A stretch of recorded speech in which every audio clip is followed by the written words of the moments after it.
ল্যাপটপের স্ক্রিন দেখতে পাচ্ছ? জি স্যার। আচ্ছা, গত ক্লাসে আমরা এলইডি শুরু করছিলাম, লাইট ইমিটিং ডায়োড, যে এলইডি কিভাবে কাজ করে, Homo junction LED, hetero junction LED, এগুলো নিয়ে আমরা একটু ডিসকাস করছিলাম। সো তোমরা কি সবাই দেখে আসছো এলইডি কিভাবে কাজ করে?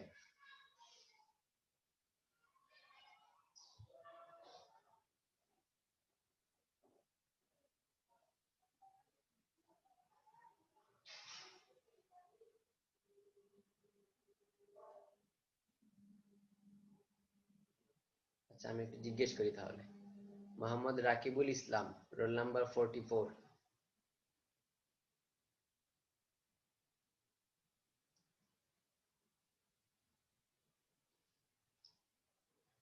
রাকিবুল ইসলাম আছো?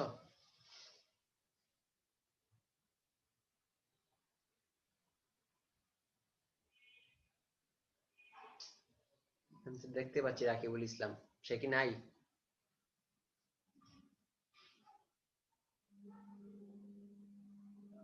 আচ্ছা,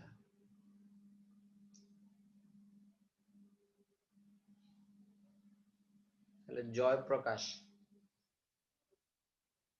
জয়প্রকাশ আছো?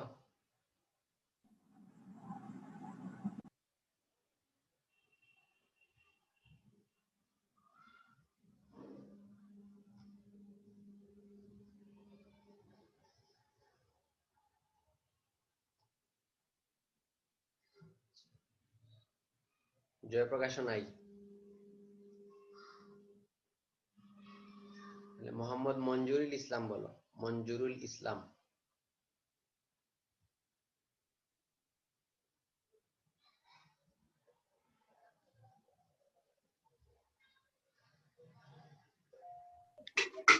স্যার, স্যার আমরা কি গ্রামে আসে স্যার ওইভাবে দেখতে পারিনি এটা। আচ্ছা, ঠিক আছে। তাহলে দীপ বলো, রোল নাম্বার 17। জি স্যার। হোমো জাংশন এলইডি তে কি কি প্রবলেম থাকার কারণে আমরা হেটেরো জাংশন এলইডি তে গেছি? স্যার পি সাইডটা মানে আমাদের স্যার ডিফিউশন লেন্সের একটা সমস্যা হয় আর রিঅ্যাবজর্পশনের সমস্যা হয়। এই দুইটা সমস্যার কারণে স্যার আমাদের হেটারোজাংশনের দিকে শিফট করতে হয়। আচ্ছা, ঠিক আছে। তো আমরা গত ক্লাসে Homo junction LED, hetero junction LED দেখছি। আজকে হচ্ছে এটা হচ্ছে ডিজেনারেট সেমিকন্ডাক্টর যদি হয়। ডিজেনারেট সেমিকন্ডাক্টর কোনগুলাকে বলা হয়? যেগুলো হচ্ছে আমরা জানি সেমিকন্ডাক্টর দুই রকমের আছে, একটা হচ্ছে নন ডিজেনারেট, একটা হচ্ছে ডিজেনারেট। ডোপিং এর উপর ডিপেন্ড করে এই দুইটা ক্লাসিফিকেশন করা হয়। তো যেই সকল সেমিকন্ডাক্টর লাইটলি ডোপিং করা থাকে ওইগুলাতে হচ্ছে ডোনার লেভেল আর কন্ডাকশন লেভেল আলাদা থাকে। তো ওইগুলোকে বলা হয় নন ডিজেনারেট। আর ডিজেনারেট সেমিকন্ডাক্টর কোনগুলা? যেগুলাতে যদি আমরা হেভিলি ডোপিং করি তাহলে ডোনার ব্যান্ডের সাথে কন্ডাকশন ব্যান্ডটা মার্জ করে, যার ফলে ইফেক্টিভ ব্যান্ড গ্যাপ যেটা আছে সেমিকন্ডাক্টরের, ইফেক্টিভ ব্যান্ড গ্যাপটা কমে যায়। সো এটাই হচ্ছে ডিজেনারেট সেমিকন্ডাক্টর। আর ওই সেমিকন্ডাক্টরে ইলেকট্রনের কনসেন্ট্রেশন অনেক বেশি থাকে কন্ডাকশন ব্যান্ডে, যদি আমরা ডোনার মানে এন টাইপ ডিজেনারেট চিন্তা করি। সো ফার্মি লেভেলটা কন্ডাকশন ব্যান্ডের সাথে মার্জ করে। সো ডিজেনারেট সেমিকন্ডাক্টর হলে আমরা বলছিলাম যে সেমিকন্ডাক্টরের ক্ষেত্রে যে লাইটটা ইমিটেড হবে রেডিয়েটিভ রিকম্বিনেশনের দ্বারা, ওই লাইটের এনার্জি অ্যাটলিস্ট ব্যান্ড গ্যাপ এনার্জির সমান হবে। সো এখন ডিজেনারেট সেমিকন্ডাক্টরে যেহেতু ইফেক্টিভ ব্যান্ড গ্যাপটা কমে যায়, সো তার এনার্জিটা ব্যান্ড গ্যাপ এনার্জির চেয়ে কম হয়। তো এখন আজকে আমরা পড়বো quantum well high intensity light emitting diodes. গত ক্লাসে দেখছি হোমো জাংশন, হেটেরো জাংশন, আজকে দেখবো quantum well. So quantum well হচ্ছে one type of hetero junction বলা যায়। তোমাদের হেটেরো স্ট্রাকচার কোর্সে আমি পড়াইছিলাম মনে হয় কোয়ান্টাম ওয়েল, কোয়ান্টাম ডট, এগুলা কি পড়াইছিলাম? স্যার যে 1D 2D দিয়ে স্যার মনে হয়। হ্যাঁ হ্যাঁ হ্যাঁ, ওইটাই। সো কোয়ান্টাম ওয়েল বলতে আমরা 2D মেটেরিয়ালকে মিন করতেছি, মানে একটা 2D মেটেরিয়াল। তো কোয়ান্টাম ওয়েল হচ্ছে যেটাতে ক্যারিয়ার কনফাইন্ড একটা ডিরেকশনে থাকে, কিন্তু দুইটা ডিরেকশনে মানে একটা প্লেন বরাবর সে ইজিলি মুভ করতে পারে, ওইগুলোকে আমরা বলি 2D ম্যাটেরিয়াল বা কোয়ান্টাম ওয়েল স্ট্রাকচার। আমরা যদি এখন একটা হেটেরো স্ট্রাকচার চিন্তা করি, যেমন এই জায়গায় যে দুই পাশে দুইটা ওয়াইড ব্যান্ড গ্যাপ ম্যাটেরিয়াল আছে, এই জায়গায় ব্যান্ড গ্যাপ হচ্ছে Eg2, এই জায়গায় হচ্ছে Eg2, আর দুইটার মাঝখানে একটা একদম ন্যারো থিকনেসের একটা লো ব্যান্ড গ্যাপ ম্যাটেরিয়াল আছে, যেটার ব্যান্ড গ্যাপ আমরা বলতেছি Eg1। সো Eg2 যেটা, এটা হচ্ছে Eg1 এর চেয়ে বড়। যেমন আমরা যদি एग्जांपल ধরি, তাহলে এটাকে আমরা বলতে পারি অ্যালুমিনিয়াম গ্যালিয়াম আর্সেনাইড, এটার ব্যান্ড গ্যাপ হচ্ছে 2 ইলেকট্রন ভোল্ট। এটাকে আমরা বলতে পারি aluminium gallium arsenide 2 electron volt. তখন এটা হইতে পারে গ্যালিয়াম আর্সেনাইড 1.43 ইলেকট্রন ভোল্ট। তাহলে দুইটা 2 ইলেকট্রন ভোল্ট দুই পাশে, আর মাঝখানে একটা 1.43 ইলেকট্রন ভোল্ট, মানে ন্যারো ব্যান্ড গ্যাপ ম্যাটেরিয়াল আমরা একটা মাঝখানে ইউজ করলাম। এইটার স্পেসিংটা হচ্ছে, থিকনেসটা অনেক কম হবে। সো এরকম যদি একটা হেটেরো স্ট্রাকচার আমরা ফর্ম করি, তাহলে এইটার ব্যান্ড ডায়াগ্রাম যদি আমরা ড্র করি, ব্যান্ড ডায়াগ্রামটা কিরকম হবে? প্রথমে একটা ওয়াইড ব্যান্ড গ্যাপ, তারপর হচ্ছে একটা ন্যারো ব্যান্ড গ্যাপ। সো এই জায়গায় ব্যান্ড গ্যাপ হচ্ছে Eg2, এই জায়গায় ব্যান্ড গ্যাপ হচ্ছে Eg1। সো ব্যান্ড গ্যাপটা কমে গেল। তারপর আবার একটা ওয়াইড ব্যান্ড গ্যাপ ম্যাটেরিয়াল, এটাতে আবার ব্যান্ড গ্যাপ বেড়ে গেল। সো এই ক্ষেত্রে যেটা হবে, এখানে একটা কোয়ান্টাম ওয়েল ক্রিয়েট হয়েছে, দেখো। সো কোয়ান্টাম ওয়েল ক্রিয়েট হওয়ার কারণে এই জায়গায় এনার্জি ব্যান্ডগুলা ডিসক্রিটাইজড হয়ে যাবে, এনার্জি ব্যান্ডগুলা ডিসক্রিটাইজ হয়ে যাবে। শ্রোডিঞ্জারের ইকুয়েশন সলভ করলে আমরা হেটেরোস্ট্রাকচার কোর্সে দেখছিলাম যে এখানে অনেকগুলা সাব ব্যান্ড ক্রিয়েট হয়। সো এই সাব ব্যান্ডগুলা কন্ডাকশন ব্যান্ডেও সাব ব্যান্ড ক্রিয়েট হবে, ভ্যালেন্স ব্যান্ডেও সাব ব্যান্ড ক্রিয়েট হবে, মানে এনার্জিটা ডিসক্রিটাইজ হয়ে যাবে। সো এখন এই জায়গায় আমাদের সুবিধাটা যেটা, সেইটা হচ্ছে আমাদের এলইডির ক্ষেত্রে আমরা চাচ্ছিলাম, হেটেরোস্ট্রাকচার এলইডিতে আমরা দেখছি যে ক্যারিয়ারকে যত আমরা কনফাইন্ড করতে পারবো, মানে অ্যাক্টিভ রিজিয়ন যেটা, যেই রিজিয়নে আমরা ইলেকট্রন হোলের রিকম্বিনেশন চাচ্ছি, ওই রিজিয়নের মধ্যে যদি আমরা ক্যারিয়ারটাকে কনফাইন্ড করতে পারি, তাহলে ক্যারিয়ার কনসেন্ট্রেশনটা বেড়ে যাবে। আর ক্যারিয়ার কনসেন্ট্রেশন বেড়ে গেলে ওই জায়গায় মানে রেডিয়েটিভ রিকম্বিনেশনের অ্যামাউন্ট বেড়ে যাবে, সো লাইটের আউটপুটটাও বেড়ে যাবে। সো ক্যারিয়ারকে ভালো মতো কনফাইন করার জন্য আমরা কি করলাম, এই জায়গায় একটা ন্যারো ব্যান্ড গ্যাপ ম্যাটেরিয়াল দিলাম। সো এই জায়গা থেকে যখন ইলেকট্রন এসে এই ওয়েলের মধ্যে পড়বে, তখন ও ইলেকট্রনটা এই ওয়েল থেকে বাইরে যেতে পারবে না, দুই পাশেই সে একটা কনফাইনমেন্ট লেয়ার দেখতে পাবে। সো এই পাশে একটা হাই এনার্জি, এই পাশেও হাই এনার্জি, সো সে এই জায়গার মধ্যে কনফাইন্ড থাকবে। এই জন্য এই দুই পাশে যে লেয়ার দুইটা ওয়াইড ব্যান্ড গ্যাপের, এই দুইটাকে বলা হয় কনফাইনিং লেয়ার। আমরা গত ক্লাসেও দেখছিলাম এইসব লেয়ারকে বলা হয় কনফাইনিং লেয়ার। আর মাঝখানের যে লেয়ারটা, সেটা হচ্ছে আমাদের অ্যাক্টিভ লেয়ার। সো গ্যালিয়াম আর্সেনাইডের যে লেয়ারটা, ওইটা হচ্ছে অ্যাক্টিভ লেয়ার। সো এই লেয়ারের মধ্যে যখন ক্যারিয়ারটা কনফাইন্ড থাকবে, তখন এই জায়গা থেকে এই জায়গায় ইলেকট্রন আর হোলের রিকম্বিনেশনের ফলে এই ব্যান্ড গ্যাপের অ্যাপ্রক্সিমেটলি এই ব্যান্ড গ্যাপের সমান এনার্জি ফোটন আমরা আউটপুট পাবো। আবার এই ফোটনটা যখন ইমিটেড হবে, যেহেতু এই ফোটনের এনার্জি কম, সো ওই লাইটটা আবার এখানে অ্যাবজর্ব হইতে পারবে না, রিঅ্যাবজর্পশনও হবে না। সো এই ক্ষেত্রে অপারেশনটা মোটামুটি এইরকম। এখন এই জায়গায় দেখো ইলেকট্রনের মুভমেন্ট, এই জায়গায় যদি আমরা ইলেকট্রন চিন্তা করি, তাহলে ইলেকট্রনের মুভমেন্ট হচ্ছে এক্স ডিরেকশনে কনফাইন্ড। এইটাকে যদি আমরা এক্স ডিরেকশন ধরি, এটা যদি আমরা ধরি এক্স ডিরেকশন, তাহলে এই জায়গায় যে ডিরেকশন, এটা হচ্ছে এক্স ডিরেকশন, এটা ওয়াই ডিরেকশন, এটা জেড ডিরেকশন। সো এই জায়গায় ক্যারিয়ারের মুভমেন্টটা এক্স ডিরেকশনে কনফাইন্ড, সে এই ডিরেকশনে অন্যদিকে যাইতে পারবে না। কিন্তু ওয়াই জেড প্লেন যেটা আছে, এই যে ওয়াই জেড প্লেন, এই ওয়াই জেড প্লেন বরাবর এইদিকে যদি আমরা একটা প্লেন চিন্তা করি ভিতরের দিকে, সে ইজিলি মুভ করতে পারবে। সো এখানে ইলেকট্রনের ডেনসিটি অফ স্টেটস যেটা আছে, নরমালি বাল্ক মেটেরিয়ালের ক্ষেত্রে, 3D মেটেরিয়ালের ক্ষেত্রে ডেনসিটি অফ স্টেটস এরকম কন্টিনিউয়াস হওয়ার কথা।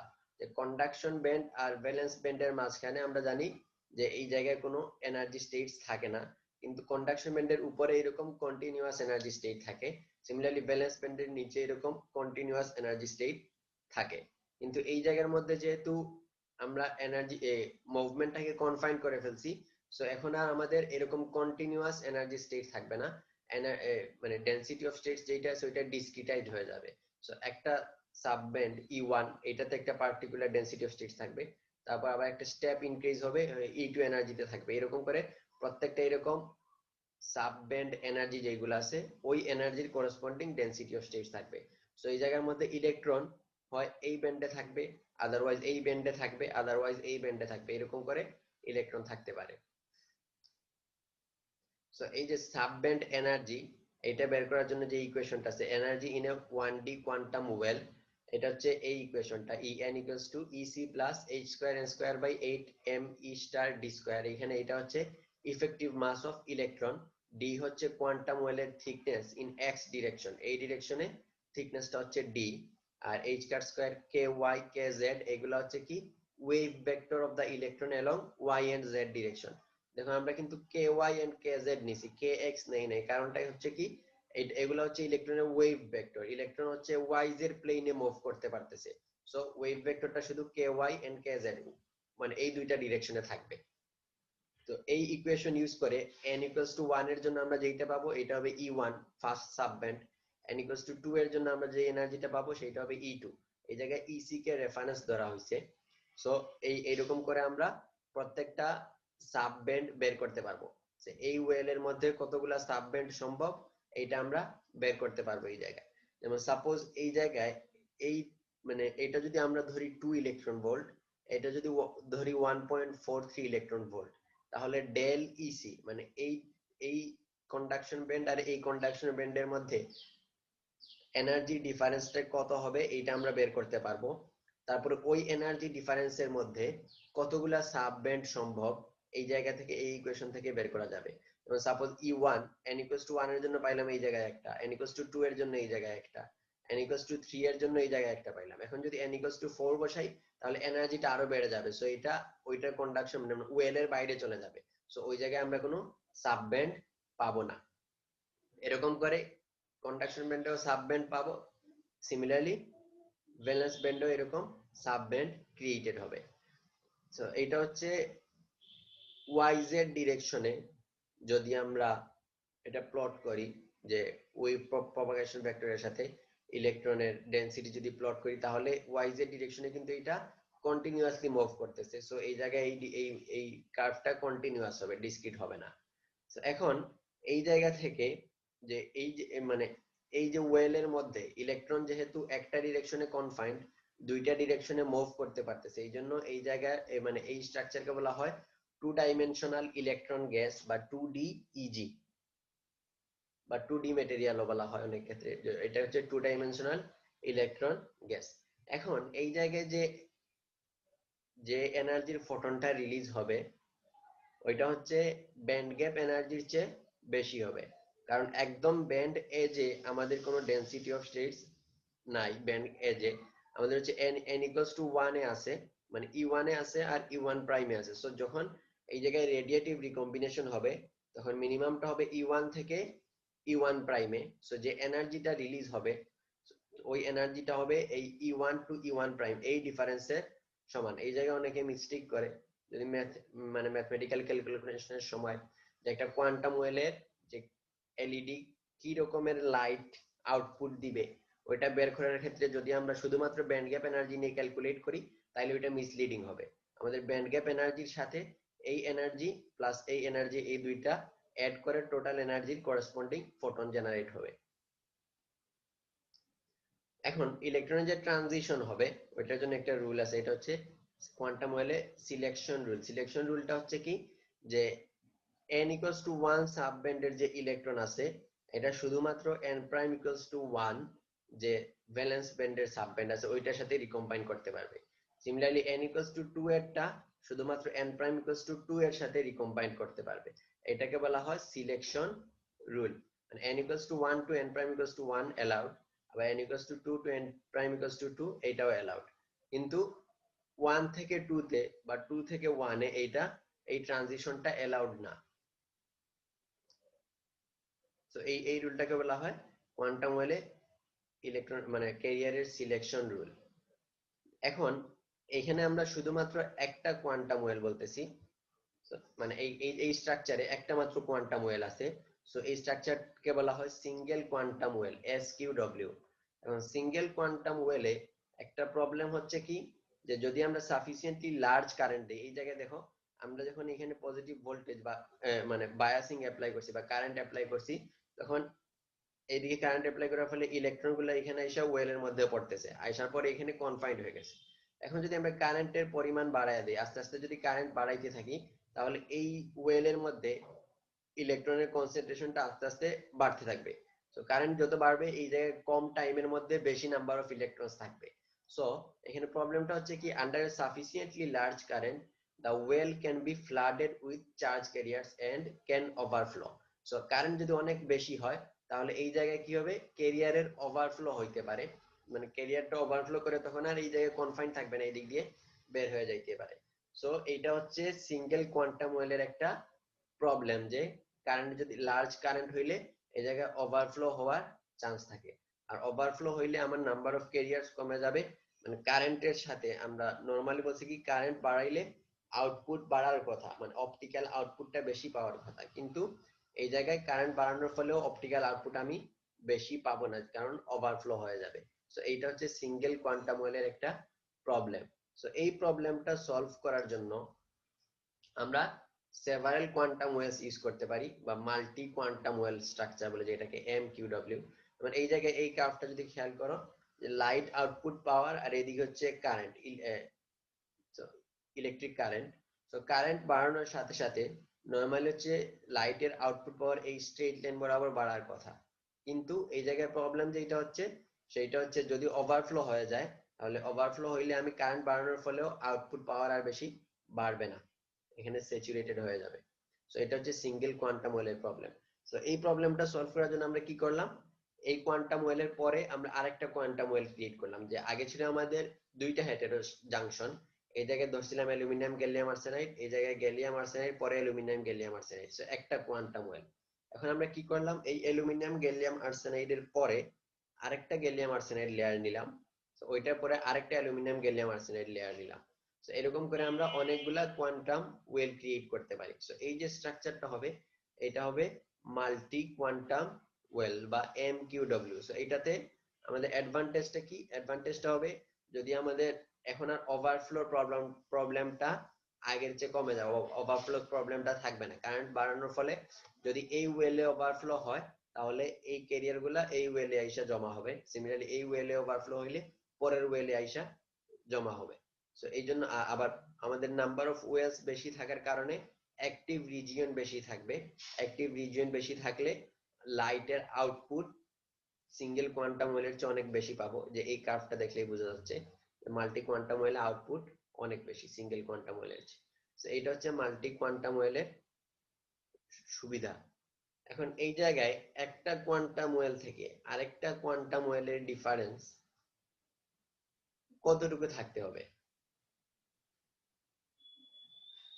সো এই ডিফারেন্সটা যদি, মানে এই quantum well to quantum well যে ডিসটেন্স বা থিকনেস যেটা বলে, এটা যদি আমরা আস্তে আস্তে কমাইতে থাকি, তো এইটা আস্তে আস্তে কমাইতে থাকলে এই ডিসটেন্সটা যদি অনেক কমে যায়, যে এই ডিসটেন্সটা যদি অনেক কমে যায়, তাহলে যেটা হবে সেটা হচ্ছে এই সাবব্যান্ড গুলাতে যে ইলেকট্রনের ওয়েভ ফাংশন আছে, এই সাবব্যান্ড গুলা কিভাবে ক্রিয়েট হচ্ছে, এটা যে শ্রোডিঞ্জারের ইকুয়েশন সলভ করলে আমরা বলছিলাম যে এই জায়গার মধ্যে একটা, সরি, এই জায়গায় একটা ওয়েভ ফাংশন থাকবে n = 1 এর জন্য, তারপরে আবার এই জায়গায় একটা ওয়েভ ফাংশন থাকবে, তারপরে আবার এই জায়গায় আরেকটা ওয়েভ ফাংশন থাকবে, এরকম, তাই না?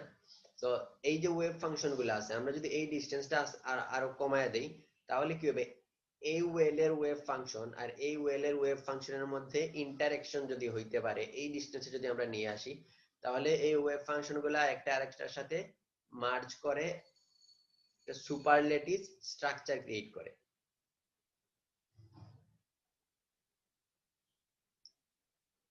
তো তখন যে স্ট্রাকচারটা হবে ওইটাকে আমি বলবো সুপারলেটিভ স্ট্রাকচার। মানে এই ব্যান্ডগুলোর মধ্যে যদি ডিসটেন্স কমায়া দেই, তাহলে এরকম আর সাব ব্যান্ডগুলো আলাদা আলাদা থাকবে না, একটার সাথে আরেকটা মার্চ করবে, ফলে আমরা একদম টোটাল একটা ব্যান্ড পাবো, এরকম করে যে টোটালটা জুড়ে এরকম একটা ব্যান্ড থাকবে, তারপর n = 2 তে এরকম আরেকটা ব্যান্ড থাকবে, মানে টোটাল স্ট্রাকচারে এরকম একটা ব্যান্ড ক্রিয়েটেড হবে। সো ওইরকম স্ট্রাকচারকে বলা হয় superlative structure. So multi quantum ওয়েলের ক্ষেত্রে আমাদের খেয়াল রাখতে হবে যে একটা কোয়ান্টাম ওয়েল থেকে আরেকটা কোয়ান্টাম ওয়েলের ডিসটেন্স যাতে অ্যাটলিস্ট এতটুকু হয় যাতে এটা সুপারলেটিভ স্ট্রাকচার ফর্ম না করে।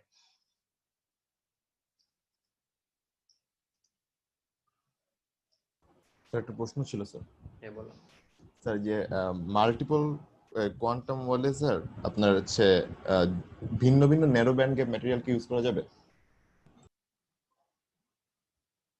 ভিন্ন ভিন্ন narrow band gap material use করতে পারবা, কিন্তু ওইটাতে প্রবলেম যেটা হয় মানে এই লজিক অনুসারে ওইটাতে ইউজ করতে কোনো সমস্যা নাই, কিন্তু প্রবলেম যেটা হচ্ছে আমরা যদি different band gap material use করি আমাদের একটা জিনিস খেয়াল রাখতে হবে, সেটা হচ্ছে যাতে ল্যাটিস ম্যাচিংটা হয়।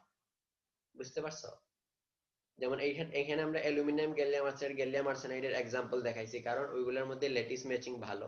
সো আবার যখন অ্যালুমিনিয়াম গ্যালিয়াম আর্সেনাইড ইউজ করছি, এই জায়গায় আমরা গ্যালিয়াম আর্সেনাইড ইউজ করছি। তো তুমি যদি এই জায়গায় গ্যালিয়াম আর্সেনাইডের পরিবর্তে অন্য আরেকটা ম্যাটেরিয়াল ইউজ করতে চাও, তাহলে খেয়াল রাখতে হবে যে এই এই পাশের স্ট্রাকচার এই পাশের স্ট্রাকচার দুইটা স্ট্রাকচারের সাথেই যাতে তার ল্যাটিস ম্যাচিংটা হয়, কারণ ল্যাটিস মিসম্যাচ হলে তখন কি হবে, এই হেটেরো জাংশনে ডিসলোকেশন ক্রিয়েটেড হবে, যার ফলে নন রেডিয়েটিভ রিকম্বিনেশন কিন্তু মানে আমরা লাইটের আউটপুট পাবো না, নন রেডিয়েটিভ রিকম্বিনেশন হবে। বুঝতে পারছো? যদি ল্যাটিস ম্যাচিং ঠিক রাখা সম্ভব হয় তাহলে ডিফারেন্ট মানে ডিফারেন্ট ম্যাটেরিয়াল ইউজ করলেও প্রবলেম নাই। বুঝতে পারছো? জি স্যার। আচ্ছা, এখন আমরা দেখবো এলইডি ম্যাটেরিয়ালস, যে এলইডি তে কি কি টাইপ রকমের ম্যাটেরিয়াল ইউজ করা যায়। যে প্রথমে হচ্ছে সেমিকন্ডাক্টর ম্যাটেরিয়াল ডিরেক্ট হইতে পারে, ইনডিরেক্ট হইতে পারে, দুই রকমের ম্যাটেরিয়ালই এলইডির জন্য আমরা ইউজ করতে পারি। যেমন এখানে হচ্ছে এটা হচ্ছে ডিরেক্ট ব্যান্ড গ্যাপ ম্যাটেরিয়াল, এটা হচ্ছে indirect band gap material use করা হয়েছে। এখানে বলছে কি দেখো, various direct band gap semiconductor PN junctions can be used to make LEDs that emit in the red and infrared range. So LED material আমরা যে চুজ করব, যে কোন ম্যাটেরিয়ালটা ইউজ করব, ওইটা ডিপেন্ড করে আমরা কি রকমের আউটপুট চাচ্ছি, মানে কোন কালারের লাইট আউটপুট চাচ্ছি, কি রকমের এফিশিয়েন্সি চাচ্ছি, ওইগুলোর উপরে ডিপেন্ড করবে যে আমরা কোন ম্যাটেরিয়ালটা ইউজ করব। যেমন সাধারণত ডিজাইন প্রবলেম যেগুলা থাকে ওইগুলাতে বলা দেয়া থাকতে পারে যে একটা এলইডি ডিজাইন করো যেটা রেড লাইট আউটপুট দিবে বা ইনফ্রারেড আউটপুট দিবে, ব্লু লাইট আউটপুট দিবে, এরকম করে যদি বলে দেয় তাহলে আমাদের প্রথমে দেখতে হবে যে ব্লু লাইটের জন্য ওয়েভলেন্থ কত লাগে, সরি ব্লু লাইটের ওয়েভলেন্থ থেকে ওইটার করেসপন্ডিং এনার্জি ক্যালকুলেট করতে হবে। সো আমরা যে ম্যাটেরিয়ালটা ইউজ করব ওইটার ব্যান্ড গ্যাপ যাতে এই এনার্জি সমান হয় ওইরকম করে এলইডিটা ডিজাইন করতে হবে। সো এই জায়গায় একটা এক্সাম্পল দেখাইছে যে গ্যালিয়াম আর্সেনাইড ফসফাইড, এটা রেড লাইট মানে রেড এলইডি ডিজাইন করা হয় এটা দিয়ে, যে gallium arsenide gallium phosphide. So এই দুইটাকে যখন অ্যালয় করা হয় তখন গ্যালিয়াম আর্সেনাইড আর ফসফাইডের যে কম্বিনেশন, যে gallium arsenide phosphide with arsenic concentrations greater than 0.55 55% এর চেয়ে বেশি হলে ওইটা ডিরেক্ট ব্যান্ড গ্যাপ সেমিকন্ডাক্টর হিসেবে কাজ করে। আর আর্সেনিক যদি 55% এর চেয়ে কম হয় তাহলে ওইটা ইনডিরেক্ট ব্যান্ড গ্যাপ সেমিকন্ডাক্টর হিসেবে কাজ করে। সো গ্যালিয়াম আর্সেনাইড ফসফাইডে আমরা দেখছিলাম যখন এটা ইনডিরেক্ট রিজিয়নে থাকে তখন যদি আমরা ইম্পিউরিটি হিসেবে নাইট্রোজেন ইউজ করি আইসো ইলেকট্রিক সেন্টার ক্রিয়েট হয়, এটা আগে পরে আসছি। সো এই জায়গায় gallium arsenide phosphide with impurity nitrogen যদি ইউজ করি তাহলে এই জায়গার মধ্যে ইনডিরেক্ট ব্যান্ড গ্যাপ হওয়া সত্ত্বেও নাইট্রোজেন ইউজ করার ফলে এই জায়গায় একটা আইসো ইলেকট্রিক সেন্টার ক্রিয়েট হয়। সো এই জায়গায় তখন রেডিয়েটিভ রিকম্বিনেশন পাওয়া সম্ভব হয়। তো হচ্ছে ব্লু এলইডি ম্যাটেরিয়ালস, ব্লু এলইডির জন্য আমরা গ্যালিয়াম নাইট্রাইড ইউজ করতে পারি কারণ ওইটার ব্যান্ড গ্যাপ হচ্ছে 3.4 electron volt, indium gallium nitride alloy use করতে পারি 2.7 ইলেকট্রন ভোল্ট। সো এরকম করে আর কি এখানে মানে এলইডি ম্যাটেরিয়ালস এর মেইন উদ্দেশ্য যেটা সেটা হচ্ছে যে কোন লাইটের জন্য আমরা কি কি ম্যাটেরিয়াল ইউজ করতে পারি, অলরেডি ইউজ করা হয়েছে ওইগুলা জাস্ট একটু কিছু উদাহরণ দেয়া এক্সাম্পল দেয়া। এখানে মধ্যে অ্যালুমিনিয়াম, এই যে অ্যালুমিনিয়াম ডোপড সিলিকন কার্বাইড, এই জায়গায় যে এরকম গ্যালিয়াম ফসফাইডের সাথে আমরা নাইট্রোজেন ডোপিং ইউজ করছি।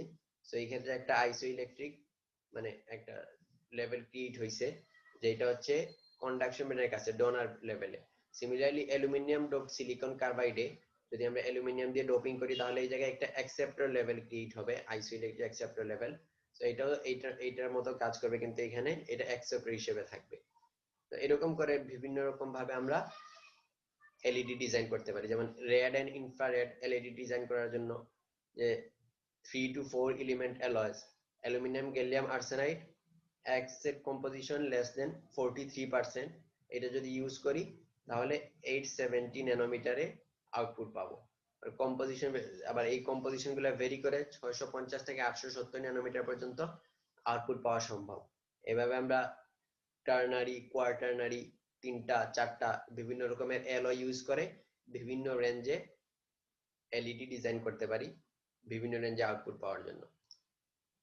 তো এটা যদি এখন দেখি আমরা, তাহলে এই জায়গায় খেয়াল করো একটা চার্ট দিছে যে ভায়োলেটের জন্য ইন্ডিয়াম গ্যালিয়াম নাইট্রেট সাধারণত ইউজ করা হয়েছে অলরেডি, বা silicon carbide aluminium dope use করা হইতে পারে, বা গ্যালিয়াম আর্সেনাইড ফসফাইড। এটা যদি এইটা ইউজ করে আমরা কোন কোন রেঞ্জে পাবো, ইয়েলো, অরেঞ্জ, রেড, ইনফ্রারেড, এই রেঞ্জে আমরা আউটপুট পাইতে পারি। আবার indium aluminium gallium phosphide use করলে অরেঞ্জ লাইট পাইতে পারি, রেড লাইটের জন্য অ্যালুমিনিয়াম গ্যালিয়াম আর্সেনাইড ইউজ করতে পারি, বা অ্যালুমিনিয়াম গ্যালিয়াম আর্সেনাইড ফসফাইড দিয়ে আমরা ইনফ্রারেডে এলইডি ডিজাইন করতে পারি। সো এই যে চার্টগুলো ক্রিয়েট করা হয়েছে, এই চার্টগুলো ক্রিয়েট করা হয়েছে কিসের মাধ্যমে, যে এই অ্যালয়ের গুলার ব্যান্ড গ্যাপ কত থেকে কত পর্যন্ত চেঞ্জ করা পসিবল, যে আমরা যে অ্যালোয়িং করছি, সো ব্যান্ড গ্যাপ কত থেকে কত পর্যন্ত চেঞ্জ করা পসিবল, ওইটা করেসপন্ডিং ওয়েভলেন্থ ভেরিয়েশনটা কত থেকে কত পর্যন্ত সম্ভব, ওইগুলা থেকেই এই চার্টটা করা হয়েছে। এখন ব্যান্ড গ্যাপ মানে অ্যালয়ের ক্ষেত্রে আমরা কম্পোজিশনের সাথে সাথে ব্যান্ড গ্যাপ কিভাবে চেঞ্জ হয় ওগুলো আমরা দেখছি, যে ম্যাথ করে আসছি আমরা ক্যালকুলেশন করে বের করতে পারবো। একটা হচ্ছে আমরা ভেগার্স ল ইউজ করতে পারি, ভেগার্স ল ইউজ করে কম্পোজিশন বের করতে পারি। আর ডিরেক্টলি যদি ইকুয়েশন দেয়া থাকে তাহলে আমরা ডিরেক্ট ইকুয়েশন ইউজ করতে পারি।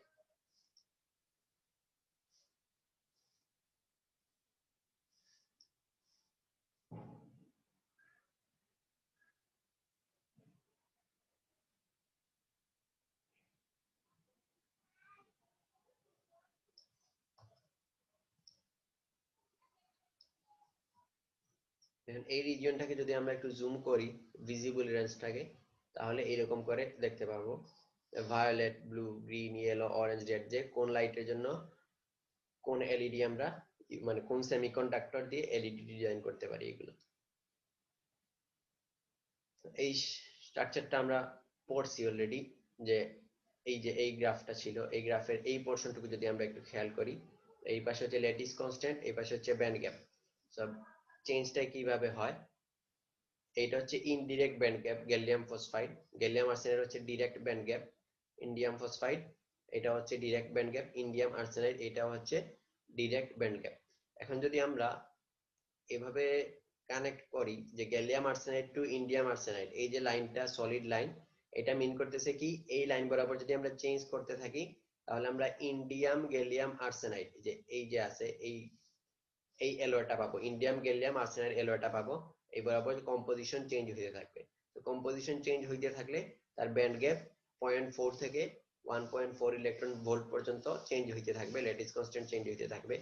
আবার ইন্ডিয়াম গ্যালিয়াম আর্সেনাইড এইটার সাথে যদি ইন্ডিয়াম ফসফাইড কানেক্টেড করি তাহলে ইন্ডিয়াম গ্যালিয়াম আর্সেনাইড ফসফাইড, এটা কোয়াটার্নারি অ্যালয় পাওয়া সম্ভব উইথ ডিরেক্ট ব্যান্ড গ্যাপ। এই চারটা যেহেতু এই তিনটাই যেহেতু ডিরেক্ট, সো এই জায়গায় যে কোয়াটার্নারি অ্যালয়টা পাবো সেইটা হবে ডিরেক্ট ব্যান্ড গ্যাপে। সিমিলারলি এই জায়গায় গ্যালিয়াম ফসফাইডের সাথে যদি গ্যালিয়াম আর্সেনাইড কানেক্টেড করি তাহলে গ্যালিয়াম আর্সেনাইড ফসফাইড পাবো। একটা পোর্শন পর্যন্ত সেটা ডিরেক্ট হিসেবে কাজ করবে যখন আর্সেনিকের কনসেন্ট্রেশন বেশি থাকবে, এরপরে সেটা ইনডিরেক্ট হয়ে যাবে। তো এটার সাথে আবার আমরা ইন্ডিয়াম ফসফাইড কানেক্টেড করলে এই জায়গায় কোয়াটার্নারি অ্যালয় পাবো। এই কম্পোজিশনের পরে এটা ডিরেক্ট হিসেবে কাজ করবে, এই কম্পোজিশনের উপরে এটা ইনডিরেক্ট হিসেবে কাজ করবে। এইভাবে আমরা বিভিন্ন রকমের অ্যালয় ফর্ম করতে পারি। সো এইটাই হচ্ছে মেইন স্ট্রাকচার, মানে মেইন চার্টটা, যে ল্যাটিস প্যারামিটারের সাথে ব্যান্ড গ্যাপের বিভিন্ন সেমিকন্ডাক্টরের যে চার্ট আছে, সলিড লাইন হচ্ছে direct band gap, dot line হচ্ছে ইনডিরেক্ট ব্যান্ড গ্যাপ। সো এই চার্ট ইউজ করে আমরা কোন সেমিকন্ডাক্টরের সাথে কোন সেমিকন্ডাক্টর ইউজ করব এলইডি ডিজাইনে, এইটা আমরা এই চার্ট ইউজ করে বের করতে পারি। সো এই ক্ষেত্রে খেয়াল রাখতে হবে, প্রথম হচ্ছে যে ডিজাইন প্রবলেমের ক্ষেত্রে প্রথম যেটা কনসিডার করতে হবে সেটা হচ্ছে লাইট আউটপুট কোনটা বলে দিছে, যে কি কালারের লাইট বা কোন ফ্রিকোয়েন্সির লাইট আমরা জেনারেট করতে চাচ্ছি। সো প্রথমে ওইটার করেসপন্ডিং ব্যান্ড গ্যাপ খেয়াল করতে হবে। যেমন এই জায়গায় যদি আমি ধরি সাপোজ 1.5 ইলেকট্রন ভোল্ট, তো 1.5 ইলেকট্রন ভোল্ট জেনারেট করার জন্য আমি যদি এই দিকে আসি তাহলে আমরা এই লাইনে নিতে পারি, এই লাইনে সেমিকন্ডাক্টর নিতে পারি, এই লাইনে নিতে পারি, এরকম করে যতগুলো লাইন সম্ভব প্রত্যেকটা লাইনে নিতে পারি। তারপর হচ্ছে এরকম ধরো 2-3টা চয়েস আমি পাইলাম। এখন আমি কোনটা ইউজ করব সেটা ডিপেন্ড করবে কিসের উপরে? সাবস্ট্রেটের উপরে। যা আমার কাছে কোন সাবস্ট্রেট অ্যাভেলেবল। যেমন আমার কাছে যদি গ্যালিয়াম আর্সেনাইড সাবস্ট্রেট অ্যাভেলেবল থাকে তাহলে 1.5 ইলেকট্রন ভোল্টের জন্য আমি অবশ্যই এই দুইটা কম্বিনেশনের একটা ইউজ করব। কিন্তু আমার কাছে যদি ইন্ডিয়াম ফসফাইড সাবস্ট্রেট অ্যাভেলেবল থাকে তখন আমরা এই কম্বিনেশন ইউজ না করে এই কম্বিনেশনটা ইউজ করব, কারণ তখন হচ্ছে আমাদের জন্য ল্যাটিস ম্যাচিংটা ভালো হবে। সো এই জিনিসটাও খেয়াল রাখতে হবে যাতে ল্যাটিস ম্যাচিংটা ভালো হয়। এভাবে এলইডি ডিজাইনের ক্ষেত্রে আমরা বিভিন্ন কম্বিনেশন ইউজ করতে পারি। তো এরকম বিভিন্ন কম্বিনেশন ইউজ করে কোন ম্যাটেরিয়ালের জন্য কত থেকে কত রেঞ্জ পর্যন্ত এলইডি ডিজাইন করা পসিবল, এখানে একটা চার্ট আছে, এই চার্টটা দেখলে এটা বুঝতে পারবো। এগুলা মুখস্থ করার দরকার নাই যে এই চার্ট তোমাদের মুখস্থ করতে হবে না, এমনিতে জাস্ট দেখানোর জন্য বা ডিজাইনের জন্য যদি কোনো অ্যাসাইনমেন্ট দেয়া হয় বা পরীক্ষায় যদি ডিজাইন দেয়া হয় যে এই চার্ট ইউজ করা লাগবে তাহলে চার্টটা অবশ্যই দিয়ে দেওয়া হবে।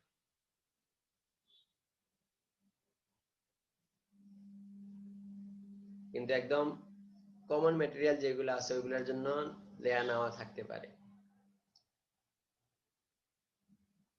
এখন আমরা দেখবো এলইডি স্ট্রাকচারস। এলইডি ম্যাটেরিয়াল তো বুঝতে পারলাম যে কি কি ম্যাটেরিয়াল ইউজ করা যায়। এখন এলইডিটা ডিজাইন করা হয় কিভাবে নরমালি? আমরা Homo junction LED, hetero junction LED দেখে আসছি যে ওইগুলাতে জাস্ট ব্যান্ড ডায়াগ্রাম গুলা দেখছি, কিন্তু আলটিমেটলি ডিভাইসের ডিজাইনটা কিরকম থাকে এটা যদি একটু খেয়াল করি, যে নরমালি একটা সাবস্ট্রেট থাকে, সাবস্ট্রেটের উপরে একটা এপিটেক্সিয়াল লেয়ার থাকে, তো এই লেয়ারের উপরে আরেকটা লেয়ার ক্রিয়েট করা হয়। যেমন এইটাতে যেটা হচ্ছে এটা হচ্ছে কি একটা এন প্লাস মানে এন টাইপ সাবস্ট্রেট আছে, তো সাবস্ট্রেটের উপরে আমরা এন টাইপ এপিটেক্সিয়াল লেয়ার গ্রো করলাম, তার উপরে একটা পি টাইপ ম্যাটেরিয়াল মানে পি টাইপ ডোপিং ইউজ করলাম। তাহলে এই জায়গায় অ্যাক্টিভ রিজিয়ন যেটা, অ্যাক্টিভ রিজিয়নটা হবে কোন রিজিয়ন? এই যে এই স্ট্রাকচারের জন্য যদি আমরা চিন্তা করি তাহলে অ্যাক্টিভ রিজিয়ন কোনটা হবে? এটা সাপোজ একটা হোমো জাংশন এলইডি,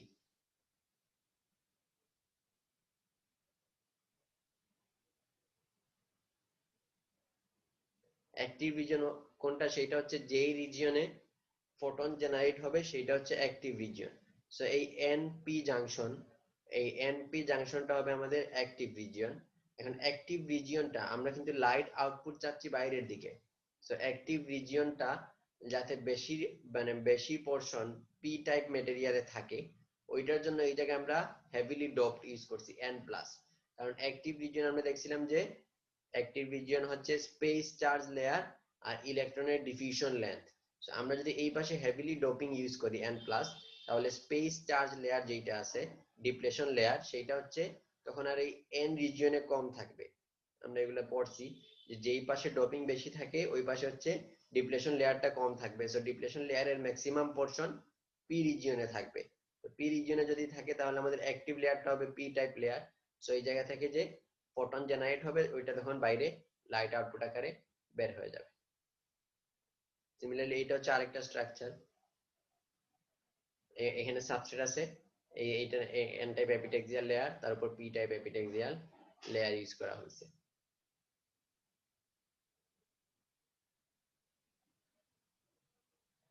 এই জায়গায় দেখো যে এই পাশে কোনো মেটাল রিফ্লেক্টর ইউজ করা হয় নাই। সো এই পাশে যদি আমাদের হচ্ছে লাইট জেনারেটরটা হবে স্পন্টেনিয়াস। স্পন্টেনিয়াস মানে ফোটন যে কোনো ডিরেকশনে জেনারেটেড হইতে পারে।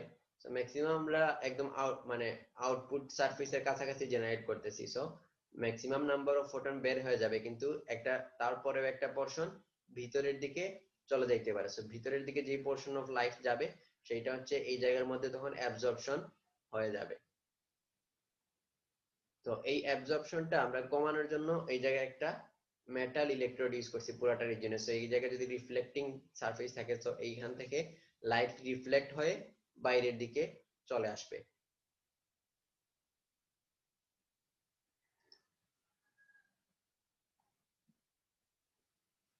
সো সো আগের দুইটা স্ট্রাকচার যদি আমরা এখন সেমিকন্ডাক্টর এক্সাম্পল দিয়ে দেখি, যেমন এই জায়গায় তো আমরা জাস্ট বলছি P type N type, so এখন যদি একটা এক্সাম্পল দিয়ে দেখি তাহলে এই স্ট্রাকচারের ক্ষেত্রে দেখো আমরা suppose gallium phosphide substrate use করলাম n plus gallium phosphide, so এইটার উপরে আমরা n type gallium phosphide nitrogen doped, আমরা বলছিলাম নাইট্রোজেন ডোপড ইউজ করলে গ্যালিয়াম ফসফাইড ইনডিরেক্ট, কিন্তু নাইট্রোজেন ডোপিং এর ফলে এটা তখন আইসোইলেকট্রিক সেন্টার ক্রিয়েটেড হবে।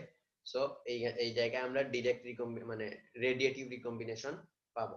এইটার উপরে একটা পি টাইপ মেটেরিয়াল ইউজ করলাম গ্যালিয়াম ফসফাইডেরই, সো এটা হচ্ছে একটা হোমো জাংশন এলইডি, কারণ এই জায়গায় যে জাংশনটা ক্রিয়েট হয়েছে সেইটা হচ্ছে একই সেমিকন্ডাক্টরের, সো এটা হচ্ছে একটা হোমো জাংশন এলইডি।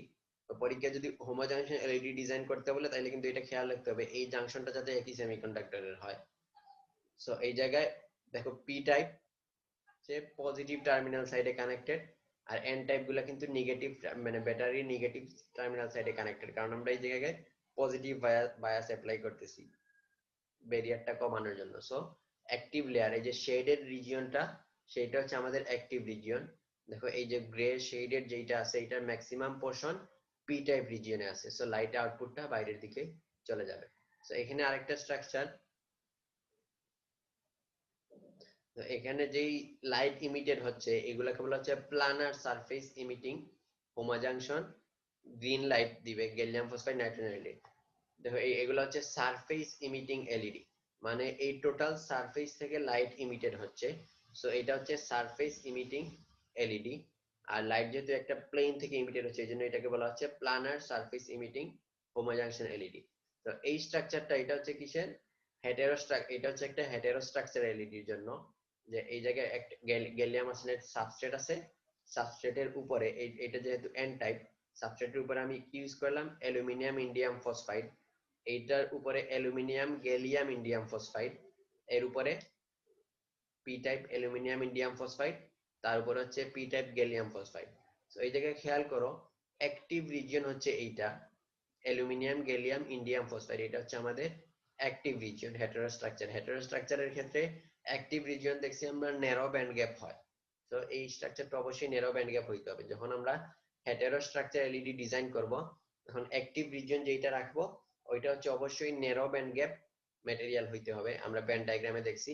আর ন্যারো ব্যান্ড গ্যাপের পাশেরটা ওইটা হচ্ছে কনফাইনিং লেয়ার, সো এইটার চেয়ে অ্যালুমিনিয়াম গ্যালিয়াম ইন্ডিয়াম ফসফাইডের চেয়ে অ্যালুমিনিয়াম ইন্ডিয়াম ফসফাইড এইটার ব্যান্ড গ্যাপ বেশি হইতে হবে, কারণ এটা কনফাইনিং লেয়ার হিসেবে কাজ করতেছে। তো এখানেও aluminium indium phosphide confining layer, so এই জায়গায় এটার ব্যান্ড গ্যাপটা বেশি হইতে হবে। এখন যদি কেউ ডিজাইনটা উল্টায়া দেয় যে এই জায়গায় সে ইউজ করলো অ্যালুমিনিয়াম ইন্ডিয়াম ফসফাইড কিন্তু উপরে নিচে aluminium gallium indium phosphide use করলো, তখন আর ওইটা কিন্তু কোয়ান্টাম ওয়েল হিসেবে কাজ করবে না, কারণ কনফাইনমেন্ট থাকবে না। সো এই ডিজাইনগুলো কিন্তু ইম্পর্টেন্ট যে কোন লেয়ারটা কোন জায়গায় ইউজ করতেছি। আবার ডোপিংটা খেয়াল করো, অ্যাক্টিভ লেয়ারের নিচের সবগুলো লেয়ার কিন্তু এন টাইপ, আর অ্যাক্টিভ লেয়ারের উপরের সবগুলা লেয়ার কিন্তু পি টাইপ। কারণ কি, কারণ এটা হচ্ছে ব্যাটারির পজিটিভ টার্মিনালের সাথে কানেক্টেড, এটা হচ্ছে ব্যাটারির নেগেটিভ টার্মিনালের সাথে কানেক্টেড। সো আমি যদি এই পাশের সবগুলো এন টাইপ না করি তাহলে কিন্তু অ্যাক্টিভ লেয়ারে যাওয়ার আগে আমার রিকম্বিনেশনের চান্স আছে। সো আবার এই পাশে সবগুলো পি টাইপ করলে আর এই পাশে সবগুলো এন টাইপ করলেই আমার অ্যাক্টিভ রিজিয়নে maximum number of hole, maximum number of electron, maximum number of হোলের কনসেন্ট্রেশন পাওয়া সম্ভব। সো এই ডিজাইনগুলো কিন্তু খেয়াল রাখতে হবে যে পি টাইপের সাথে পজিটিভ টার্মিনালগুলো, মানে পজিটিভ টার্মিনালের সাথে কানেক্টেড লেয়ার সবগুলোকে আমরা পি টাইপ করব, নেগেটিভ টার্মিনালের সাথে কানেক্টেড সবগুলোকে এন টাইপ করব। আবার এই যে লেয়ারটা ইউজ করা হয়েছে পি টাইপ গ্যালিয়াম ফসফাইড, এটা তো আমরা বুঝলাম অ্যাক্টিভ লেয়ার কনফাইনিং লেয়ার, আর এই লেয়ারটাকে বলা হচ্ছে current spreading layer. So current spreading লেয়ারটা কি, সেইটা হচ্ছে যে কারেন্ট স্প্রেডিং লেয়ারটা হচ্ছে এই জায়গায় দেখো ইলেকট্রোডটা হচ্ছে জাস্ট এই মিডল পোরশনে আছে, সো ইলেকট্রোড থেকে যে কারেন্টটা জেনারেট হবে, যে ইনজেকশন হবে, ওইটা হচ্ছে এই রিজিয়ন দিয়ে ইনজেকশন হবে। সো এটা যদি আমরা ডিরেক্টলি এই লেয়ারে ইউজ করি তাহলে চার্জের ডিস্ট্রিবিউশনটা ইউনিফর্ম হবে না। সো এই লেয়ারের পরে এই ইলেকট্রোডের পরে আমরা একটা gallium phosphide current spreading layer use করলাম, সো এই জায়গা থেকে যখন ক্যারিয়ারের ইনজেকশন হবে সো এই লেয়ারটা ওই ক্যারিয়ারটাকে স্প্রেড করে, তখন অ্যাক্টিভ লেয়ারে যখন আসবে তখন ইউনিফর্মলি প্রত্যেকটা পোরশনে ক্যারিয়ারের ইনজেকশনটা হবে। সো এই জন্য এই লেয়ারটাকে বলা হয় কারেন্ট স্প্রেডিং লেয়ার। সো এটা হচ্ছে একটা হেটেরোস্ট্রাকচার এলইডি ডিজাইন। সিমিলারলি এই জায়গায় যেটা আসছে সেটা হচ্ছে একটা মাল্টি কোয়ান্টাম ওয়েল এলইডি, যে এমকিউডব্লিউ আমরা যেটা পরে আসছে মাল্টি কোয়ান্টাম ওয়েল। সো এই ক্ষেত্রেও সিমিলার, খেয়াল করো যে অ্যাক্টিভ লেয়ার মাল্টি কোয়ান্টাম ওয়েলের ক্ষেত্রে আমরা দেখছি অ্যাক্টিভ লেয়ার অনেকগুলা থাকে, মানে প্রত্যেকটা কোয়ান্টাম ওয়েল এক একটা অ্যাক্টিভ লেয়ার হিসেবে কাজ করে, আর কোয়ান্টাম ওয়েল গুলা থাকে ন্যারো ব্যান্ড গ্যাপ রিজিয়নে। So gallium nitride, indium gallium nitride, এই কোয়ান্টাম ওয়েল আমরা ক্রিয়েট করছি এই দুইটা দিয়ে। সো ইন্ডিয়াম গ্যালিয়াম নাইট্রাইড হচ্ছে wide band gap, gallium nitride হচ্ছে ন্যারো ব্যান্ড গ্যাপ। সো প্রত্যেকটা গ্যালিয়াম নাইট্রাইড রিজিয়নে আমরা, সরি উল্টা বলছি, ইন্ডিয়াম গ্যালিয়াম নাইট্রাইড হচ্ছে ন্যারো ব্যান্ড গ্যাপ আর গ্যালিয়াম নাইট্রাইড হচ্ছে ওয়াইড ব্যান্ড গ্যাপ। সো প্রত্যেকটা ইন্ডিয়াম গ্যালিয়াম নাইট্রাইড যে শেডেড রিজিয়ন যেগুলা, ওইগুলো হবে আমাদের অ্যাক্টিভ রিজিয়ন, আর হোয়াইট রিজিয়ন ওইগুলো হচ্ছে কনফাইনিং লেয়ার হিসেবে কাজ করতেছে। সো টোটাল কোয়ান্টাম ওয়েলের পরে যেমন এই জায়গায় যেটা ছিল যে এই টোটাল কোয়ান্টাম ওয়েলের পরে আমরা চাইলে এই জায়গায় আরো বড় ব্যান্ড গ্যাপের ম্যাটেরিয়াল ইউজ করতে পারি, আরেকটা এই জায়গায় আরেকটা বড় ব্যান্ড গ্যাপের সেমিকন্ডাক্টর ইউজ করতে, মানে এইটার চেয়েও বড় ব্যান্ড গ্যাপ, তখন ওইটাও কনফাইনিং লেয়ার হিসেবে কাজ করবে। তো এই ক্ষেত্রে এই স্ট্রাকচারের ক্ষেত্রে যেটা ইউজ করা হয়েছে সেটা হচ্ছে gallium nitride, indium gallium nitride, এই ডটেড রিজিয়নের মাঝখানে মাল্টি কোয়ান্টাম ওয়েল ক্রিয়েট করা হয়েছে। এখানে অনেকগুলো লেয়ার থাকতে পারে, আর এর উপরে অ্যালুমিনিয়াম গ্যালিয়াম নাইট্রাইড, এটার ব্যান্ড গ্যাপ হচ্ছে গ্যালিয়াম নাইট্রাইডের চেয়েও বেশি, সো এটা কনফাইনিং লেয়ার হিসেবে কাজ করতেছে। আর এর উপর হচ্ছে পি টাইপ গ্যালিয়াম নাইট্রাইড, আর এটার নিচে হচ্ছে এন টাইপ গ্যালিয়াম নাইট্রাইড। তো পি টাইপ গ্যালিয়াম নাইট্রাইড এটা হচ্ছে হোল ইনজেকশন লেয়ার, অনেকটা স্প্রেডিং লেয়ারের মতো কাজ করবে, এই জায়গা থেকে যে ইনজেকশন হবে এটা যাতে ইউনিফর্মলি আসে এইটার জন্য। আর এন টাইপ গ্যালিয়াম নাইট্রাইড হচ্ছে ইলেকট্রন ইনজেকশন লেয়ার, সো এই জায়গা থেকে যে ইলেকট্রনের ইনজেকশন হবে ব্যাটারি থেকে ওইটা যাতে ইউনিফর্মলি আসে এই জন্য এইটা ইউজ করা হয়েছে। এখন গ্যালিয়াম নাইট্রাইডের ক্ষেত্রে সাধারণত যে সাবস্ট্রেটটা ইউজ করা হয় নাইট্রাইড স্ট্রাকচারের জন্য ওইটা হচ্ছে স্যাফায়ার সাবস্ট্রেট। সো এটা হচ্ছে স্যাফায়ার সাবস্ট্রেট। আর অ্যালুমিনিয়াম গ্যালিয়াম নাইট্রাইড এখানে বাফার লেয়ার হিসেবে কাজ করতেছে। এখন স্যাফায়ার সাবস্ট্রেটের সাথে গ্যালিয়াম নাইট্রাইডের কিন্তু ল্যাটিস ম্যাচিং হয় না, মানে এই জায়গায় কিন্তু ল্যাটিস মিসম্যাচ থাকে, তারপরেও স্যাফায়ার সাবস্ট্রেট ইউজ করা হয়। সো এই জায়গায় ডিজাইন করার ক্ষেত্রে এই জন্য এই যে এখানে বলে দিছে দেখো রিজিয়ন উইথ ডিসলোকেশন। সো এই রিজিয়নে সাবস্ট্রেটের উপরে যে গ্যালিয়াম নাইট্রাইড এই রিজিয়নে ডিসলোকেশন থাকবে, কিন্তু ওইটাতে খুব একটা প্রবলেম হবে না, কারণ আমাদের ম্যাক্সিমাম পোর্শন অফ লাইট এদিকে বের হয়ে যাবে, এখানে যেহেতু কনফাইনিং লেয়ার আছে মাল্টি কোয়ান্টাম ওয়েলের মধ্যে, সো এদিকে লাইট আসতে পারবে না, এটা অনেক ভিতরের দিকে দেয়া হয়। তো এরকম করে বিভিন্ন রকমের LED, Homo junction LED, hetero junction LED, multi quantum well, এরকম ডিজাইন গুলা পরীক্ষায় আসতে পারে। কারো কোনো কোয়েশ্চেন থাকলে বলতে পারো।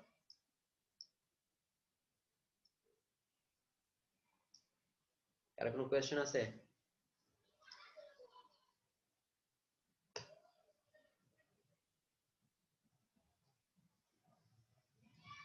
ঠিক আছে।